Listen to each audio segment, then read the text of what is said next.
Salut, restez bénis.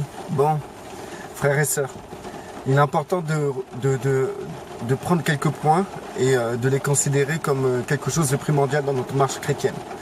Donc, ce point où les frères et les sœurs, ou des personnes qui se disent chrétiennes viennent nous agresser, ou nous défier, nous écraser, comment dire, nous éprouver quoi en fait. Hein. On pense vraiment que ces frères et ces sœurs ou ces personnes qui se disent chrétiennes appartiennent au diable ou peut-être sont utilisées par le diable. Chose qui peut être totalement vraie ou chose qui est un peu extrême. Parce qu'il ne faut pas oublier quelque chose de très important. C'est que le problème dans le monde chrétien n'est pas le diable en vérité. Le diable, il agit dans le monde. Depuis que nous sommes sauvés, nous sommes supérieurs au diable, nous sommes maîtres, nous sommes au-dessus, nous sommes en Christ, assis dans les lieux célestes et le diable est soumis à notre autorité. Même si la personne n'a pas conscience de cette autorité, la personne a le Saint-Esprit en elle. Et le diable est limité par rapport au fait d'utiliser telle ou telle personne qui a le Saint-Esprit. Vous allez me dire, mais Christ a bien dit à Pierre, retire-toi de moi, Satan, toi qui as des pensées d'homme. Et moi, je tiens à vous dire, en ce moment-là, Pierre n'avait pas le Saint-Esprit. Déjà, premièrement. Deuxièmement, bien sûr, il y a eu des pensées d'homme. D'accord ? Directement, les chrétiens font référence au fait que si tu as des pensées d'homme, c'est Satan qui parle à ta place. Et je pense c'est tout que c'est extrême de penser de cette manière-là, parce que nous avons un libre arbitre, une libre pensée, du fait que nous pouvons réfléchir par nous-mêmes et agir par nous-mêmes, et sans influence quelconque, mais juste parce que nous avons réfléchi et nous avons décidé volontairement de faire telle ou telle chose. Certains frères peuvent être poussés par Satan, ça je peux pas dire le contraire, d'accord? Mais il faut pas généraliser tout le temps sur le fait que quand un frère s'oppose à vous, il est inspiré par Satan. Le problème véritable qui se pose dans le corps du Christ, c'est la doctrine, c'est la théologie.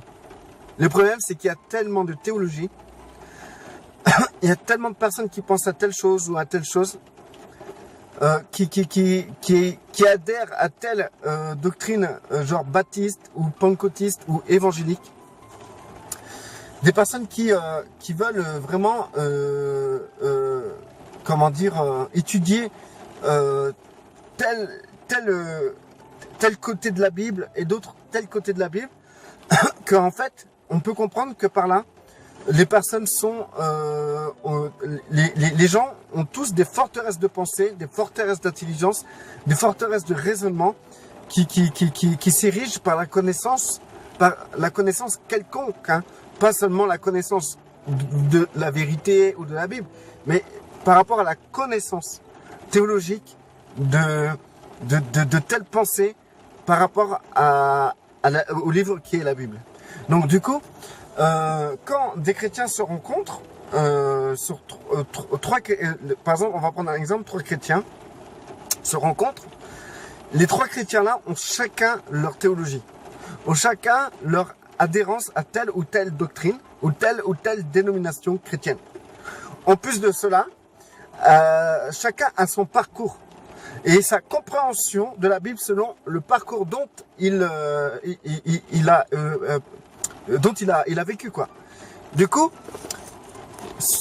tout ce mini-mélo qui est purement charnel, je le cache pas, purement charnel, mais qui n'est pas tellement méchant en soi, parce que chacun veut le meilleur, chacun veut sa part, chacun veut comprendre, donc chacun comprend de sa manière selon son fonctionnement, selon sa compréhension, selon son niveau de conversion, hein. Si ça fait 5 ans, c'est pas pareil que si ça fait 15 ans, ou si ça fait 1 an, c'est pas pareil que si ça fait 8 ans de conversion. C'est donc selon sa croissance en Christ.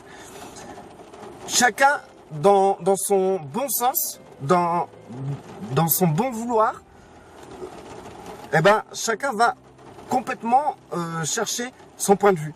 Un point de vue important, un point de vue qui va considérer comme la pure vérité.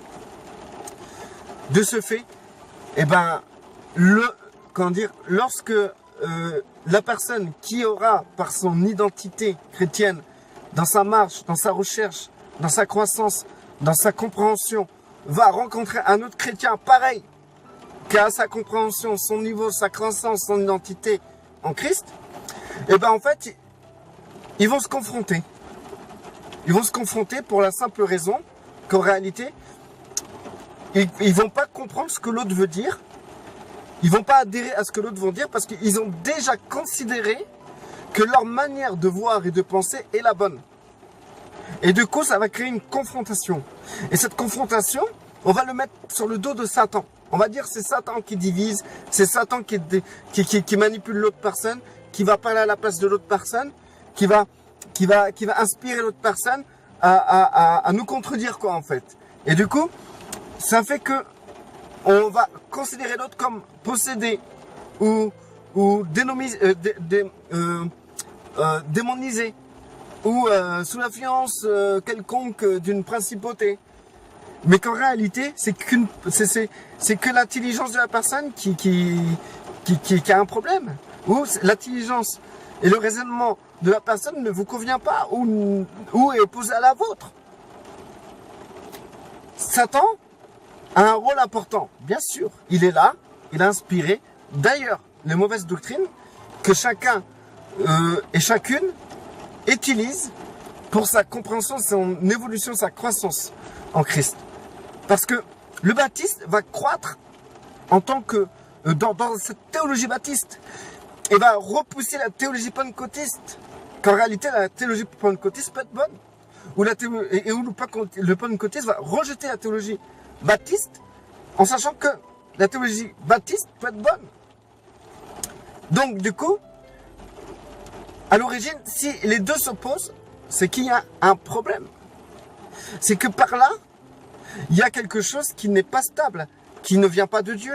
Parce que Dieu, dans sa théologie, dans sa conception des choses, ne se mélange pas, ne se divise pas plutôt.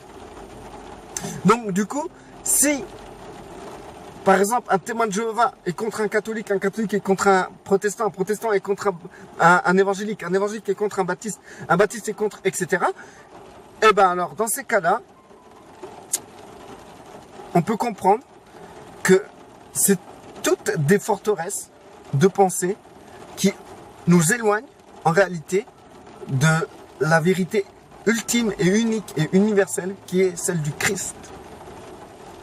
Parce que si chacune des personnes ou des dénominations chrétiennes était vraiment en Christ, suivrait vraiment la réelle doctrine du Christ, ben, toutes les dénominations chrétiennes ne seraient pas divisées. Ils auront tous la même théologie, ils auront tous la même pensée, ils auront tous la même façon de fonctionner. Voilà le problème. Le problème, c'est que nous voulons adhérer à une théologie quelconque, où nous piochons dans plusieurs théologies pour créer notre compréhension théologique personnelle.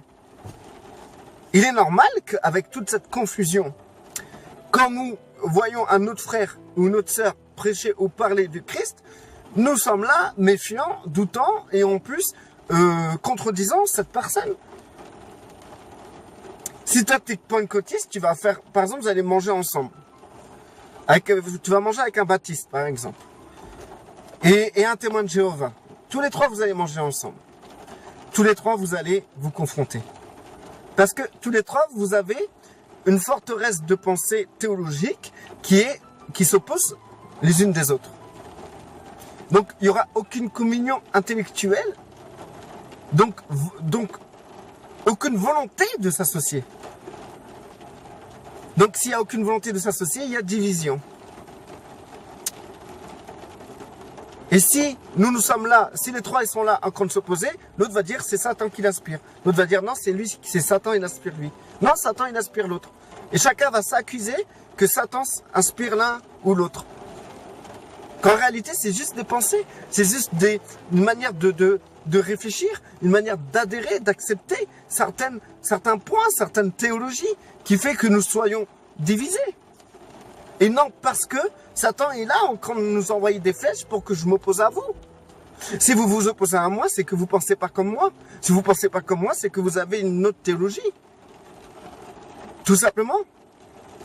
Moi, je ne m'oppose pas à vous. Parce que ma base d'être avec une autre personne n'est pas sur une base intellectuelle, mais sur une base sentimentale, émotionnelle et une base d'amour.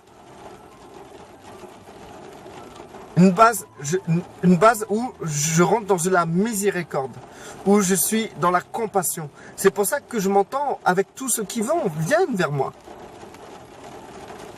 Et que je trouve inutile de contredire celui qui pense autrement. Celui qui pense autrement a choisi de penser autrement. S'il a choisi par sa propre volonté de penser autrement, nous n'allons pas le forcer à penser comme nous pensons, en sachant que lui considère que notre façon de penser vient de Satan. Donc moi je force personne. Je force personne dans ma manière de voir, dans ma manière de faire les choses. D'ailleurs, je ne vous force pas à regarder mes vidéos. Je ne vous force pas à adhérer ou à ne pas adhérer. J'ai un message à donner, je le donne. Et ce message, c'est un message de paix et d'unification. C'est-à-dire que je ne cherche pas la division. Je cherche à m'unir avec les gens, avec les frères, avec les sœurs qui, selon leur temps, ont une compréhension différente que la mienne. Parce qu'ils ont besoin de grandir, ou ils ont besoin de simplement d'écouter, ou ils ont simplement besoin de réfléchir sur ce que je dis. Ou peut-être ils s'intéresseront jamais à ce que je dis, mais ça n'empêche pas que plus tard nous soyons avec Christ. Même les apôtres eux-mêmes se contredisaient ou se confrontaient. Personne n'a la science infuse, personne n'a la vérité infuse. C'est-à-dire et tout que ce que nous devons comprendre, c'est que nous connaissons en partie les choses.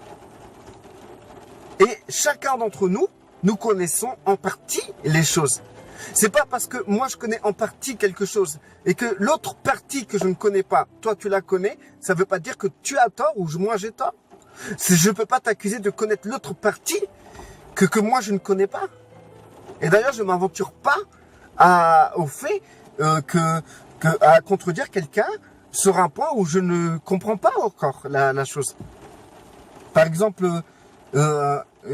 quelques personnes font des vidéos sur moi, je n'ai pas encore répondu parce que je ne suis pas encore dans cette compréhension complète de cette chose. Donc je ne réponds pas. Parce que je ne peux pas avoir une opinion. Si je ne comprends pas quelque chose, je ne peux pas dire ça c'est vrai, ça c'est faux. Si je ne comprends pas, c'est tout. Ça veut dire que je dois réfléchir à cette chose. J'écoute des vidéos, moi. Et quand j'écoute, je termine pas sur cette vidéo en disant il a tort, mais il a tort. Non, je m'arrête pas là. Même ceux qui me contredisent dans leurs vidéos, je trouve qu'ils ont raison. Sauf qu'il y a des points où ils ont raison. Donc du coup, à part les vidéos où ils font sans moi, parce que la plupart des vidéos qui font sans moi, c'est sorti hors de leur contexte. Je sais pas pourquoi ils en sont arrivés là, mais ils ont leur raison. Je ne juge pas la raison du fait qu'ils ont sorti mes vidéos hors du contexte. Je n'ai pas le temps de toute manière de m'attarder sur ça, mais par contre, ils ont leur raison et je respecte leur raison. J'ai appris à respecter les gens, j'ai appris à respecter leur façon de penser, d'agir ou de réfléchir. Tout en me protégeant, bien sûr. Je me protège pas moi, mais je protège ma famille, les miens. Je peux pas laisser les gens insulter le nom que je porte. Parce que le nom que je porte ne m'appartient pas, il appartient à mon père. Il appartient aux gens de ma famille. Donc je dois intervenir quand même. S'ils insultent mon nom, s'ils salissent, ils piétinent mon nom dans la boue, je suis obligé d'intervenir. Parce que ce nom ne m'appartient pas.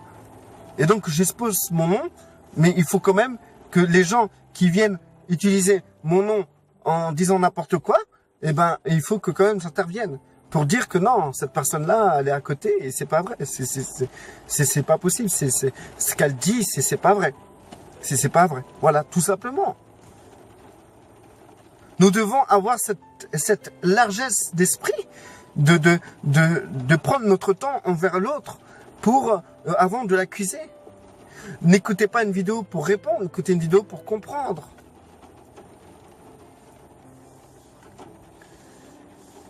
Du coup, je pense que j'ai un peu dérouté dans la vidéo. Je sais même pas ce que je voulais faire dès le départ, mais c'est comme une confidence que je fais avec vous.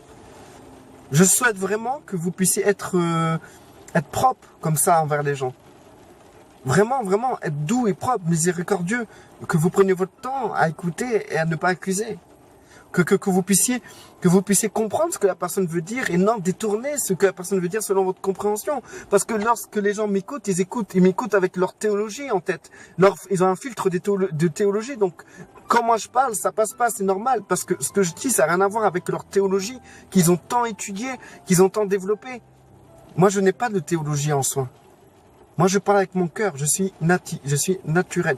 Je prie Dieu, j'aime Dieu, je lis la Bible, je pratique la Bible, je pratique les 2 commandements de notre Seigneur.